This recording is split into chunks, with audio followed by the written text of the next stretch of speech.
Hi, welcome to Crime in the Mitten. We are your hosts. I'm Shelby. And I'm Alia. Every week, you'll hear a new true crime story based in Michigan, from the mysterious missing cases to the gruesome murders that left the police struggling to stay on the scene. We're giving you the inside scoop on what's going on in our Mitten state. Tune in every Wednesday for your weekly dose of Michigan true crime. You're listening to the Podcast Detroit Network. Visit www.podcastdetroit.com for more information. Welcome to another episode of Crime in the Mitten. We're your hosts, Shelby and Alia. What better way to gush about crimes without raising eyebrows than to start a podcast on crimes committed in our home state, Michigan? From mysterious missing cases to gruesome murders that left police struggling to stay on the scene, we're giving you the complete insight on what's going on in our Mitten state. If you need to satisfy your hunger for true crime cases as much as we do, tune in every Sunday for your weekly dose of Mitten crimes.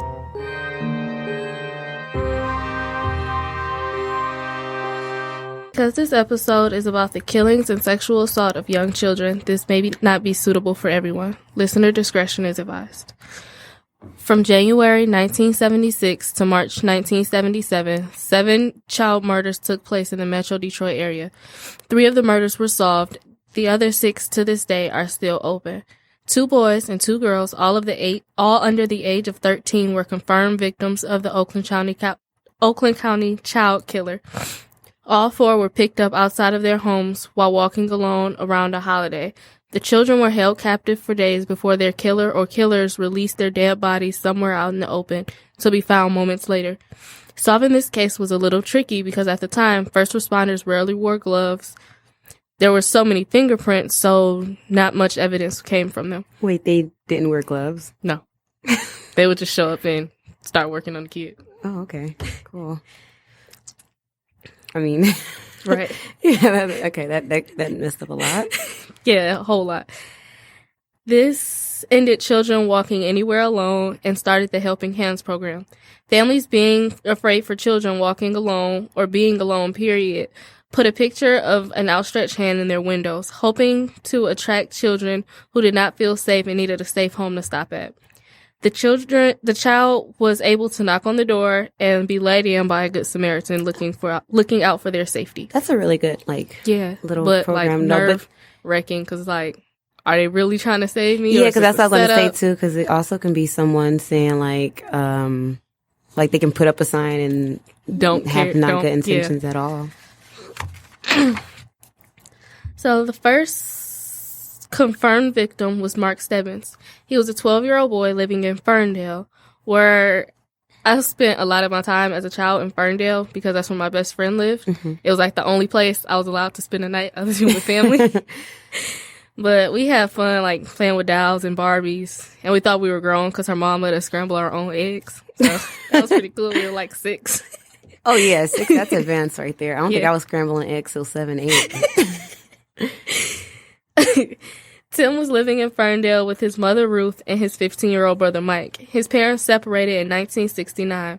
Ruth took care of her boys with little help from their father, who lived in Houston, Texas.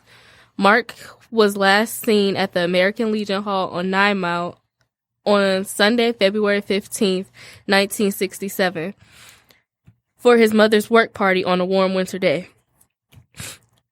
He left walking home, which was about a mile-long walk from the Legion Hall, around noon on his own. That was the last time his mother saw him alive. Warm winter days in Michigan are rare, especially when it's 50 degrees. I was going to say, when you said a warm winter, that's the thing. Warm winter day in February, that doesn't happen. Yeah, that's really rare, so I guess I can see why he would, take the opportunity to go for a walk. Yeah. I know my brother has done that before when we've gotten nice weather, and he's been out in basketball shorts and no, I'm not walking at all, so that's a jacket. And I was like, "Are you pushing it too far? The snow didn't even melt yet." I'm not walking nowhere. I don't care what it feels like outside. No. You don't trust it. We go through too many fake seasons. Yeah, no. So since it was warm outside, he only had on a pair of jeans, a light jacket, and a pair of rubber boots. He was a small boy standing under 5 feet with reddish blonde hair and blue eyes. Around 7 that evening, his mother called from a payphone to check on him, but didn't get an answer. But she just figured he was wrapped up. He went home to watch a movie. Right. So she figured he was just like wrapped up in his movie or out riding his bike or something. So when she got home around 9 and discovered he wasn't there, she called his friends and the neighbors, and no one knew where he was. His brother didn't know where he was or anything. Wow. So she called the police around 10, but they told her, like, oh, no, he'll be home soon. There hasn't been a kidnapping in Ferndale in 10 years. He'll come home. Which, I mean. But even then, like, why are you guys so confident that, like, yeah, this doesn't happen here? It doesn't happen here. He'll find his way That's home the later. beginning of so many, so many cases. They'll be back, or you have to wait 24 hours. And, yeah, no, that's dumb. Yeah, I don't like that. And it makes no sense at all. Like, especially when it's you got a minor. It's like, what are they out? What are they? 12 years old. What is he out doing? What is he doing? He can't possibly be hitting a town. The search for Mark took place the following morning after Ruth went to the police station and told them Mark still hadn't returned and his disappearance needed to be taken seriously. His body was found days later on Thursday, February 19th, curled up like he was sleeping in a dumpster outside of an office building in Southfield on 10 Mile and Greenfield. Wow. Yeah. He was found on the Southfield side at 15660 West 10 Mile Road. On the opposite side of Greenfield is where I go to get my nails done. Yeah. No, I was saying, like, I worked worked at that Starbucks over there, so it's like weird to know that that's where he was found. That's that's 10 minutes from my house. Yeah. That's really close to home. It's 10 minutes from my house and like even closer from where I'm working now. So it's like, wow, it was right there. Yeah. No, that's really creepy. That's like finding out something tragic happened on your birthday. Yeah. Yeah. The man that discovered Mark's lifeless body, Mark Bodegeimer, was headed to the drugstore at the New Orleans Mall across the street from his office building. If you've ever driven down Greenfield, I'm sure you've seen the New Orleans Mall. It's a long tan building, like a strip mall. Oh yeah, yeah. With the they got the green awning, like the teal awning. Yeah, it's crazy. I never knew that was the name of it. with the orange roof. Okay. Yeah. I never knew. Yeah. Bodegeimer got closer for a look to see that Mark Stebbins was not sleeping, but dead. He went inside to call the police, and he and his co-workers returned to look after the body, waiting for the police. That was really nice of them. Yeah, just to stand there and wait. Tim was covered with a blanket, but it was never said if he was covered by the killer or someone from the office. Right. So, I mean, of course, that can cause issues in the investigation because it could be anybody's blanket. Yeah, and if he was covered, that shows like kind of like a sympathy kind of thing on the killer's end. But also it could just but be. That's also why he was called the babysitter killer, because he took yeah. care of the kids while he had them. But wow, yeah, that's sick. Extremely. A man, Mark Gallup, was out walking his dog at 9:30 a.m. and had not seen Mark's body. He said if the body was there at the time, his dog would have sniffed him out, which makes sense. And then, I mean, that's the kind of stuff you would notice a kid sleeping by a trash can. You would notice that. Mark Stebbins was abducted in Ferndale and dropped off in Southfield, which caused a bit of problems in the investigation. He was taken to the Southfield police station rather than the Oakland County Coroner's office.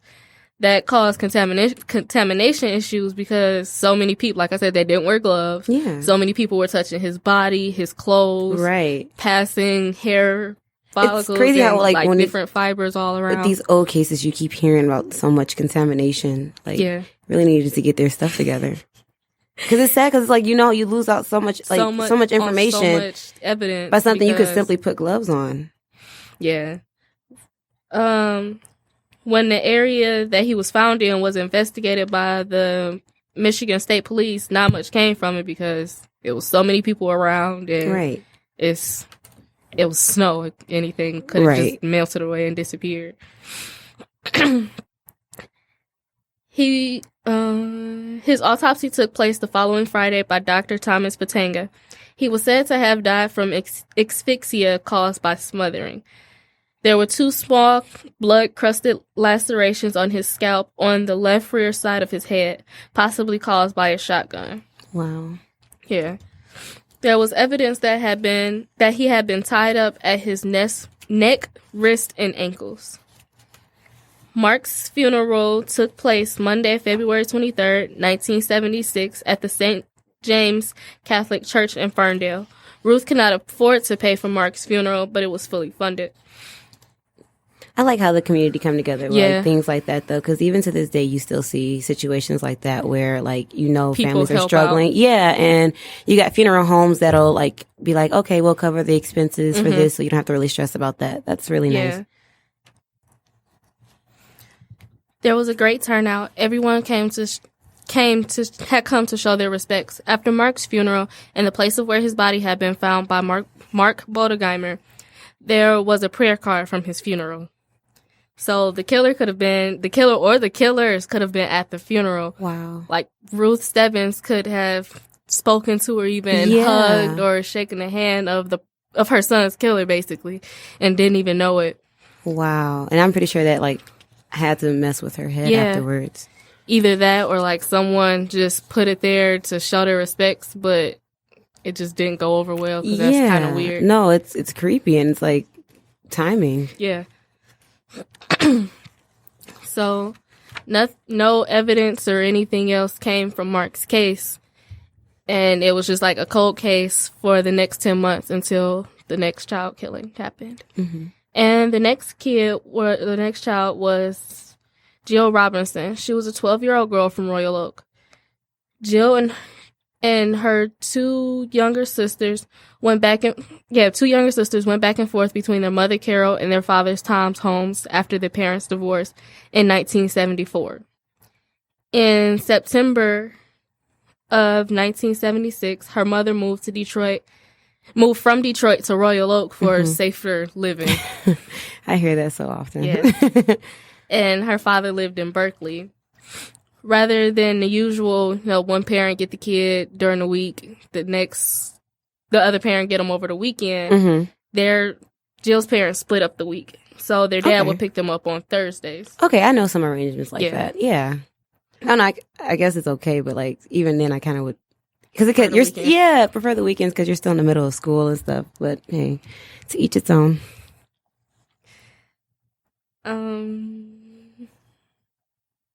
The new Royal Oak home was only 2.5 miles from where Mark Stebbins and his family lived. Mm-hmm. So the move at the time she was only 11, and it caused her to have anxiety and nightmares, and she would dream every night about her own death. Wow. Like, she would dream that she was shot to death every night. So... Oh, that's really sad. Yeah, she would wake up and having panic attacks and stuff. So... her parents always had to comfort her to get her back to sleep every single night after every single dream. The family got her a counselor in hopes that it would end the nightmares. After a few sessions and getting used to the new home, Jill's dreams became less frequent and less intense.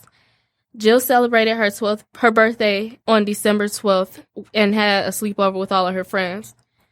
Jill's dad was an English professor at the Oakland County Community College. Mm-hmm. So on Wednesday, December 22nd, was his scheduled pickup day, but because he was busy with work, he couldn't get him until Thursday. Right. So this was the night everything happened. That Wednesday night, Jill, she was a 12-year-old girl, probably upset that she wanted to go to her dad's house. And, of course. Right. She had to wait a whole other day. Had to wait and be with her mom for another night. She probably not want to follow her mom's rules at the time. Was like, I'm not even supposed to be here in the first place. Right. And then at the same time, everybody knows that when you go over your dad's house, it's a lot better. Like, that's less rules. That's the fun house. So you kind of putting a kink in my plans right now. So Carol told Jill to set the table when she didn't want to. So it kind of started an argument between the two. And Carol told her to get out. But, like, I can't imagine somebody telling their child to get out over setting the table. So maybe she meant, like, get out my face, go to your room. Yeah, and then at the same time, too, if you're both, like, you never know. Like, it could have been a long day at work. And you can be irritated. And she's like, get out my face or, like, get Jill out. Actually got out. Yeah. Wow. Oh, she actually left. She went to her room and packed. Oh. And left. So She left the house about 5 p.m. on her bike. It was only December and only like 30 degrees outside. She packed some books, some blankets, and some clothes and left. Okay. Yeah. So I would have packed food. I'm not even gonna hold you up. She was a quiet bookworm. She just wanted her books and her. You know what? I appreciate that too. Right. She was just like a little quiet kid. She's like, I need to get away. I respect that. This was the last time Jill was seen alive by her mother and her sisters. When Carol went to Jill's room to check on her a couple hours later, she discovered she wasn't there. She waited around thinking and hoping she would return home. Right. She called her dad. She wasn't there. So after a couple more hours, they called the police. You would think, they would take this stuff seriously because it just happened a few blocks away. Yeah. It's kind of the same setup too, whereas even though it was almost a year ago, you would still think they would take it seriously right away. But they were like, oh no, she's just mad because she had to set the table. She was mad about the argument. She'll come back home. Yeah, but even then though, it's still like, you got to why are all these 12-year-olds just running to town? Like, this is the second 12-year-old that is just taking a night out. But, for the first 24 hours of Jill's disappearance, the police didn't look for her. It was her parents did it all. So the only sighting of Jill was by a family friend that night on her bike. She was riding down Woodward Avenue and 14 Mile near the Tiny Tim Hobby Center, headed in the direction of her father's house. And that was around 7 p.m. Oh, so she was just like, I'm just going to go over to my dad's house going anyway. He might not be home, but... I got my blanket. I'm going to sit on the porch. Right. I can wait. The family was extremely upset with the law for not taking it seriously. Right, and as they should be because that's your job. So Carol Robinson's birthday was on Christmas Eve, and although she wasn't in the mood to celebrate, she still had 2 younger kids to be happy for. So she celebrated her birthday, and the next day was Christmas morning, which Jill still wasn't home, so you can imagine this mom isn't having a great Christmas. Oh, yeah, of course not. It's like, especially when I know that mom probably went out and bought presents and stuff, right, so it's like... She watched the younger 2 girls open all their presents, and Jill's presents are just still sitting under the tree. Right, it's like it could be like an empty feeling in a house, though, and that's really bad timing of... Like, you don't want stuff like this to ever happen, but especially the holidays are already hard for people. All of them happen around the holiday. Yeah. So even, with Mark, it was around Valentine's Day. Right. And now with Jill, it's Christmas. Right. Wow, that's kind of crazy. Yeah. So, early the next morning, someone driving north on 75 in Troy spotted something on the side of the road. He reported his findings over the CB radio, and a Troy police officer showed up to the scene and discovered Jill Robinson. Jill was laying face up in the snow, fully dressed, with her bag still on her back. She had been shot at close range with a shotgun in the face. Wow. And it was so bad they couldn't even recognize her. But because the missing persons report was out, they recognized her by her outfit. Right. Not at all by her face because the gunshot was so bad. That's a really... overkill way of handling things. And then why are you using this on 12-year-olds? And she was the only kid that was shot by the killer. So did she have a nightmare while she was with him and explain to him? Yeah, and it could have been an inconvenience or something. And he got frustrated because if her parents had to comfort her every night, then most likely she was looking for her parents to comfort her that night, and she's crying and upset. But she was shot there. At the scene? At the scene. The blood splatter and everything was there. So, that was a pretty brave move. You shot her and you risk right there. You risk it being heard. Yeah. It's kind of cocky. On the side of a busy road. It's really cocky if you think about it, though, because... But no one heard the gunshot, so... Yeah. He apparently knew what he was doing. Or maybe he did smother her... Right. And kill her the same way that he killed the others, but he just wanted to live out her nightmares, I guess. Yeah, and that's really sick. That is, especially that's something she struggled with prior to. Yeah. Jill Robinson had gone missing from Royal Oak and later found in Troy. Lieutenant Earl Ringer of Royal Oak and Sergeant George Reed of Troy and their teams worked well together to try to solve Jill's kidnapping and murder mystery. Jill's autopsy was performed by Dr. Robert F. Sillery, chief pathologist of the Oakland County Medical Examiner's Office. Mm-hmm. It stated that she died from shock and hemorrhage from a shotgun wound to the head, and there were no signs of sexual molestation.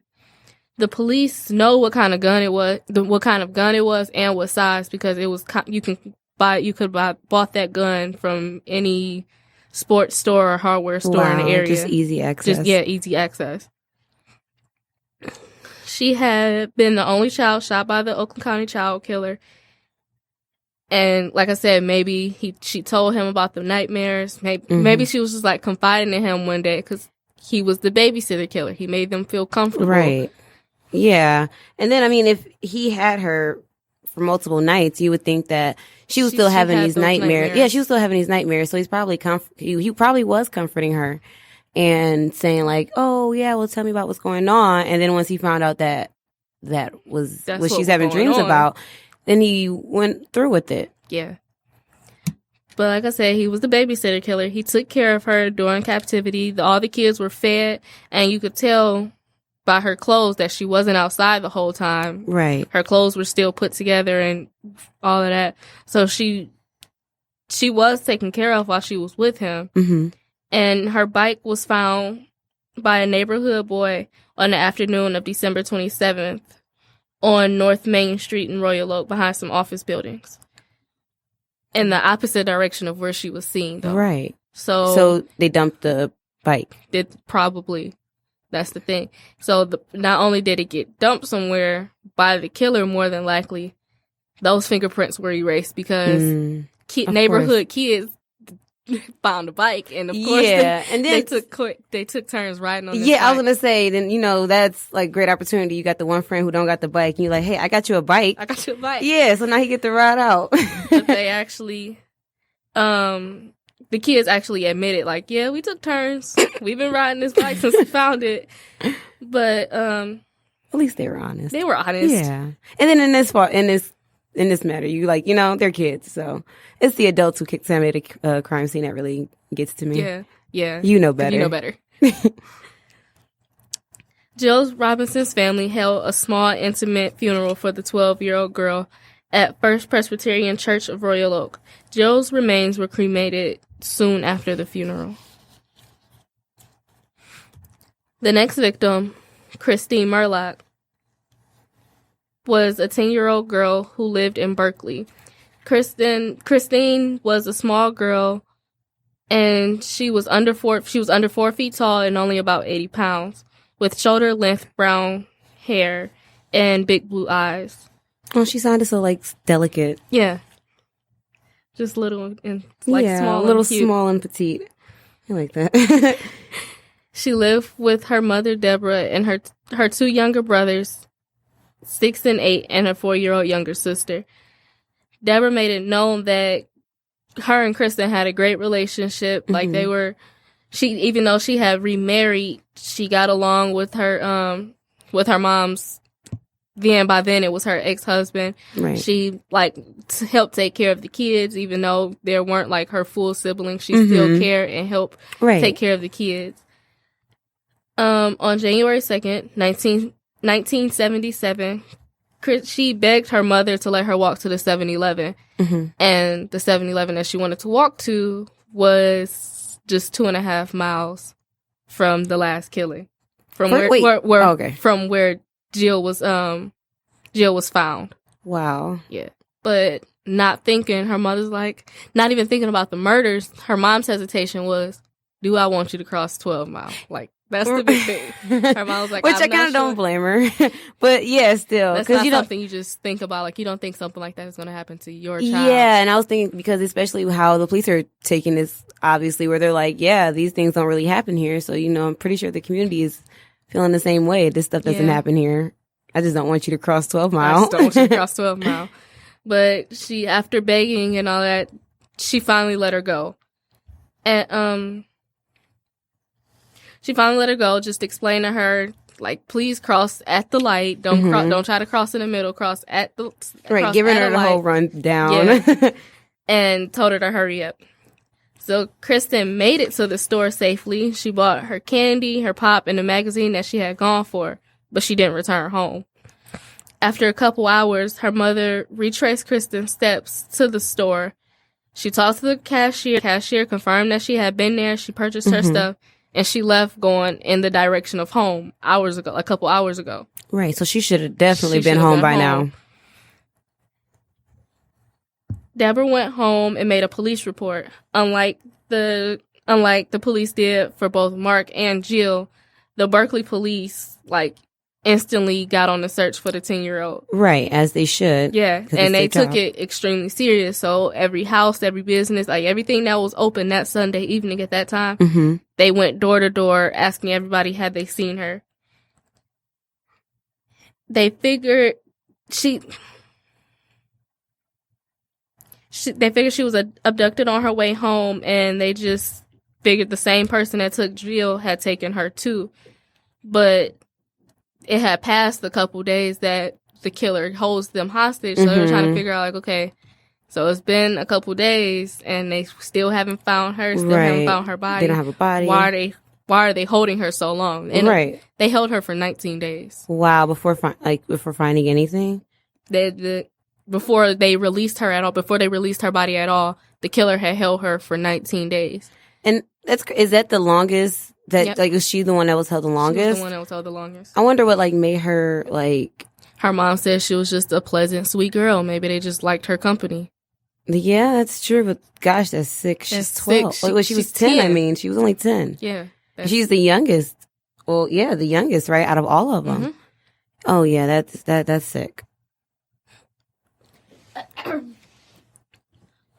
Around 11:45 a.m., while Postal Service mailman Jerome Wozni was delivering mail on a dead-end street, Bruce Lane, west of Telegraph and Franklin Village, he spotted something in a snowfield ditch on the side of the road.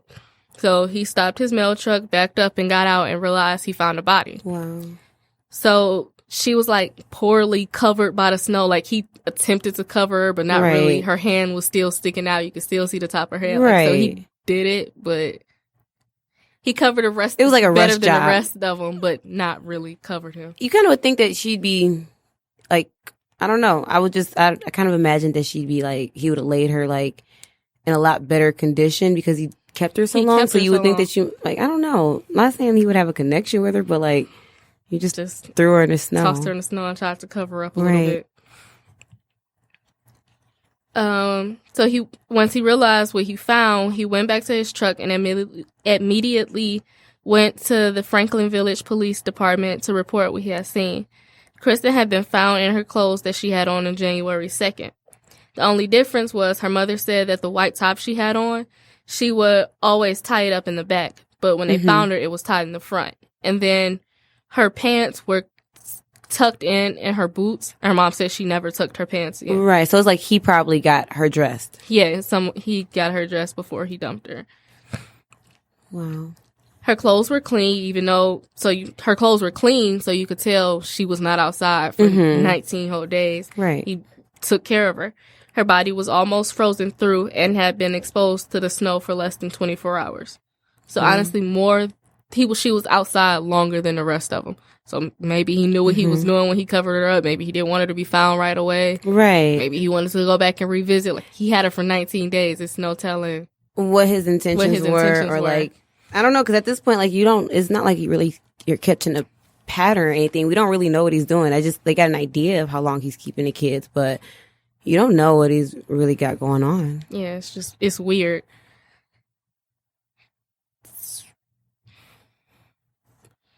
Just like Jill, Dr. Sillery had also performed the autopsy on Kristen, but he was later fired because the stuff he was doing, he wasn't filling out the reports right, or he was just making up his own thing, basically. Oh, wow. So even though we had already learned that she was almost frozen through, he said that she wasn't. So I found an autopsy report online, and it said that the cause of death was asphyxia by smothering, just like the first one. Yeah. like mark. Yeah. And the body, he said the body was now almost frozen through and like everyone else said, had been exposed to the snow for less than 24 hours. Right. In all probability. There was no gross evidence of sexual molestation in either vagina or anus, yet Dr. Sillery told us a startled group of state crime lab technicians that he had found sperm in both, but couldn't like account for how it got there. What? So he was saying he found sperm in her, but there was no like penetration or anything. Nothing. Okay. Right. Why did they ever look into this guy of like why is he? He eventually got fired. Yeah, but I'm saying as in like police wise, why are you falsifying things like that? I want to try to do a case on him just to see like what was going through his head. Because I mean, and then stuff like because like they say, she wasn't the only one he did it for. Yeah, and I was gonna say like if that's I'm pretty sure he didn't just start this like yesterday. He was doing this for 10 years, so I'm pretty sure that was not his first one. Mm-hmm. But he had unique theories of forcefulness of ejaculation, which also makes no sense. Yeah.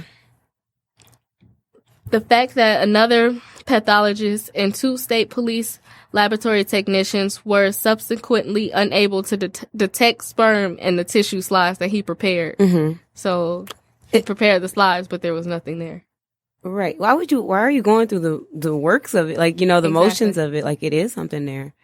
And then it's like, what are you getting off from this? Like, I'm really stuck on like, what did he got? Like, did he get something from this? Like, was someone paying him off? Like, I don't know. Possibly. Like, I didn't even think about that. Like, what if he was part of it? Yeah, like you don't know.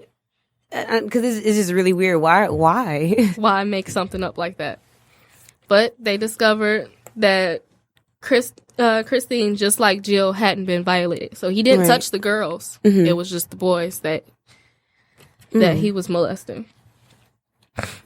They ended up collecting her underwear because they found a black fiber, her nail scrapings, and 2 hairs that were found inside of her mouth, and the hair and fibers off of her clothes. Mm-hmm. So they collected all this evidence from Kristen, but nothing came from the evidence. They didn't find anything. They weren't even able to use anything from it. Nope.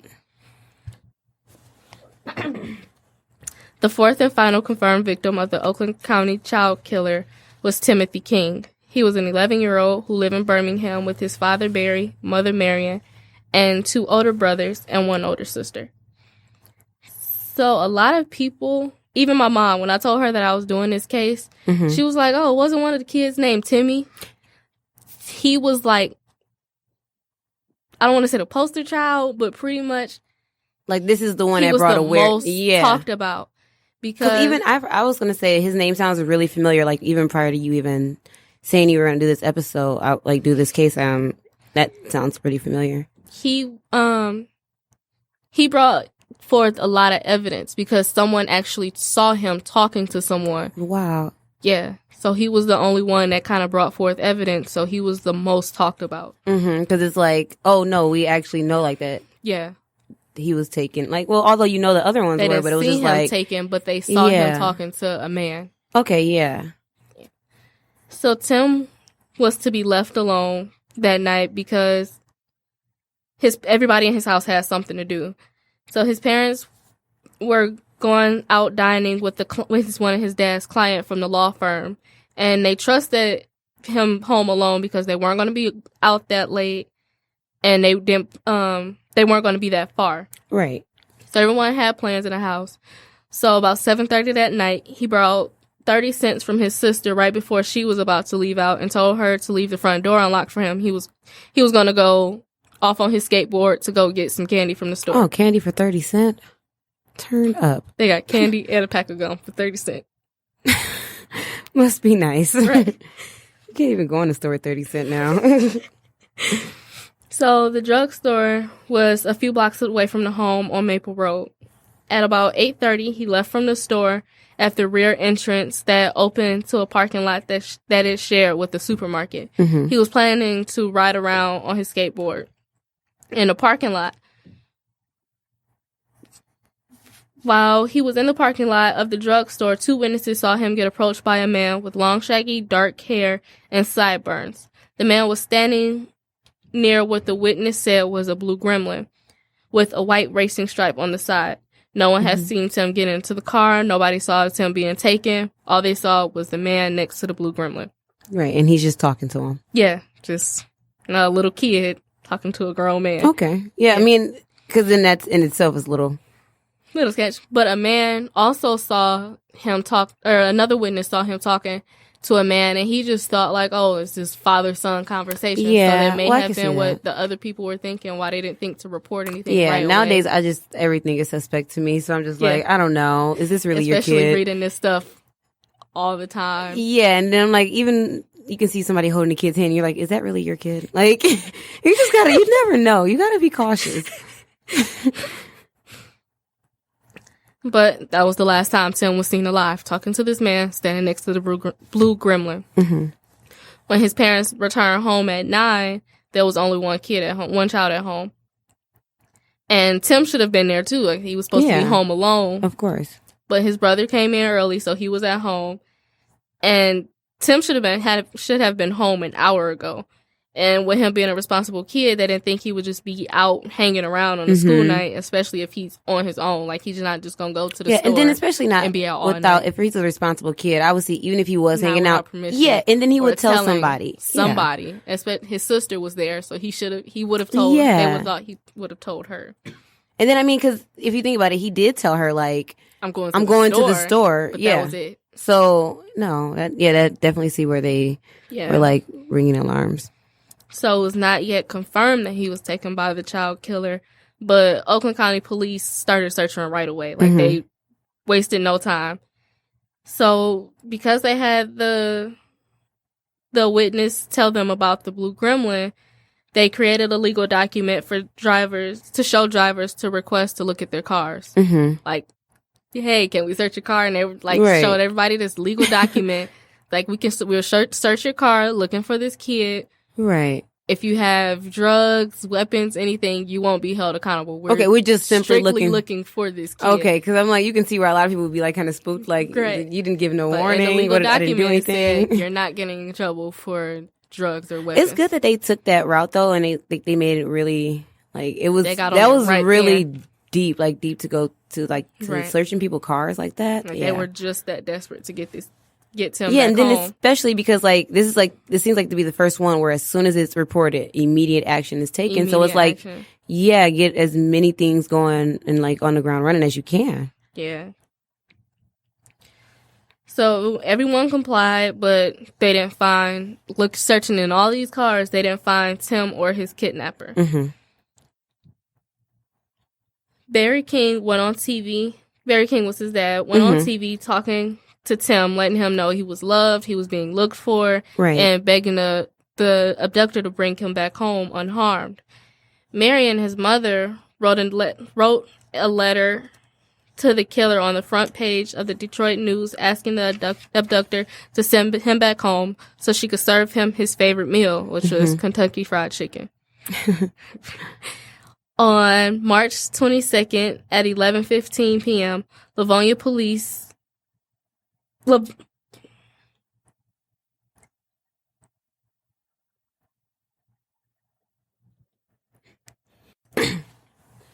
On March 22nd at 11:15, Livonia, Michigan Police Department sent a car in response of a call from a witness who had discovered a body laying in a ditch on the west side of Grill Street, which was about 300 feet from 8 Mile Road.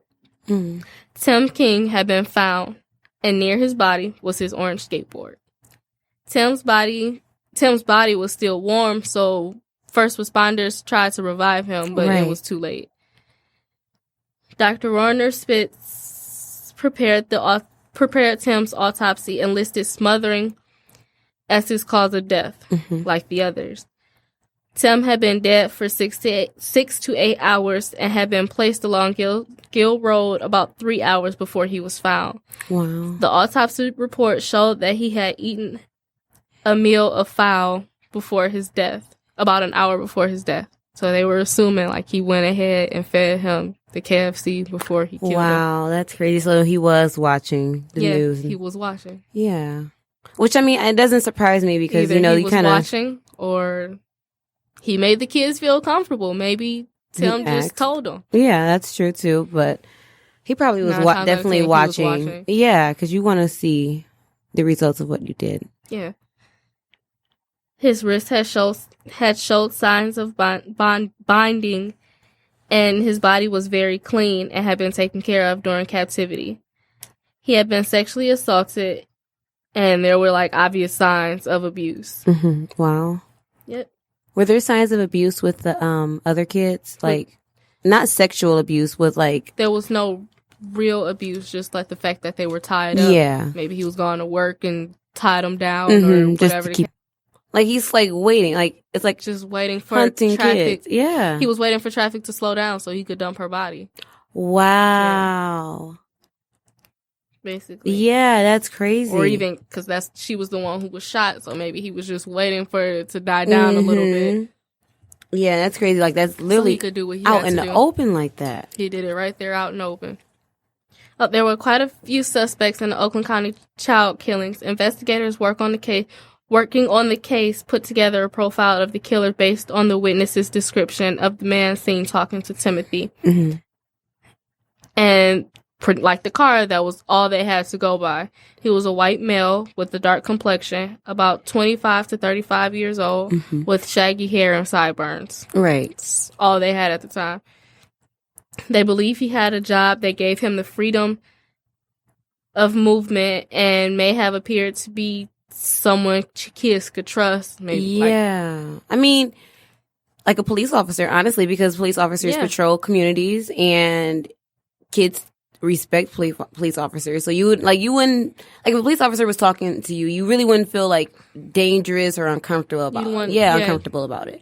Or like just someone with authority, like even a firefighter, or like, because you're expecting that these people take care of you. Just looking trusting. So maybe to the kid, he looked like a teacher, maybe, or someone, a friendly neighbor, anything. Right. No, I definitely can see that. Yeah.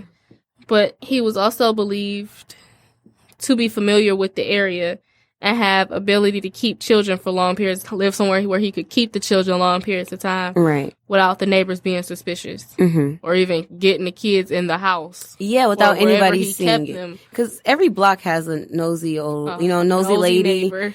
And who her blinds stay with a little bent in between right there, because she's like looking out the window constantly. Because my blinds look like that because I constantly look out. I'm paranoid.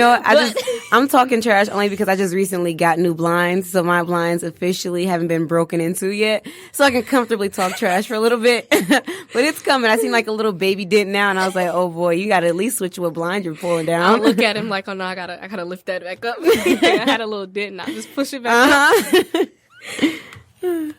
But that's all I'm going to talk about the investigation today. And for my next show, I'll get more into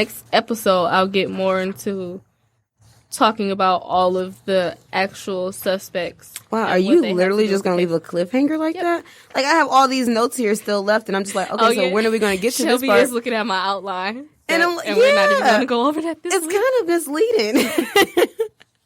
Like, you know what? I'm known for like a good cliffhanger every now and then, but you don't like when a cliffhanger is done on you. No. It's not really nice.